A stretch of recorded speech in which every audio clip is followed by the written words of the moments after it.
Hi, my name is Tina Dow, and I'm here today to talk to you about the how to do speech. Today I have chose the electrocardiogram, which is also known as ECG or EKG.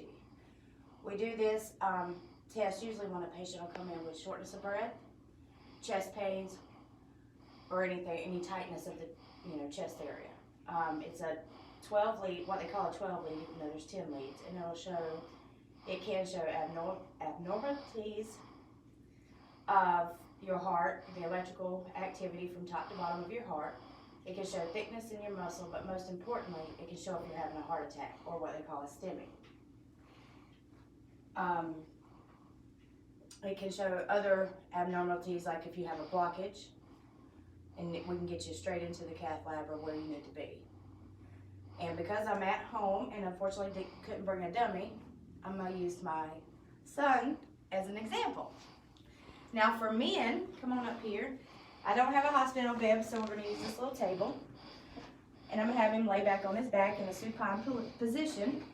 Some people are so short of breath, they have to actually be set up in a semi-Fowler position, which is a little bit higher up.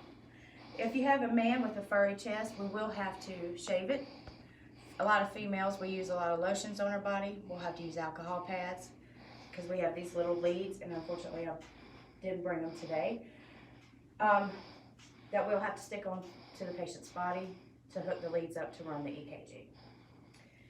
So for him to start, you got to start at the clavicle and count down to your third and fourth intercostal space.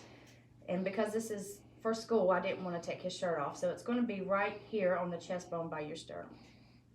So you put lead 1, lead 2. Directly under 2, you're going to go over and about underneath the nipple of the patient. That's on the 5th intercostal space. That'll be lead 3. And you follow directly over to 4, 5, and 6. Then you have your 4 limb leads, which will be your right arm. You could also do right arm here. Left arm here. You could also do your legs here on your belly. But you'll have your right leg and your left leg.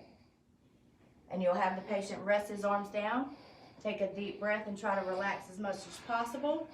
It's a 3-second, maybe 4-second test, as long as you can get the patient to relax. And this is very hard when you're short of breath, chest is hurting. So you'll run your test. If it comes up normal, it'll have a beautiful PQ-RST wave. If you have abnormalities, it could drop as PQR. The R could be very long, or you could have a long break in between. If it's a STEMI, it actually looks like a bunch of blocks that comes up, and it's pretty cool to see, but it's not cool for the patient because then you got to rush them into the cath lab, and a lot of times you have to send them to another hospital for that because our facility is not large enough. And then once you get done, you'll take it off. You'll take your leads off. Set your patient in a comfortable position and wait for the physician to come in after he reads it. And I believe that's it.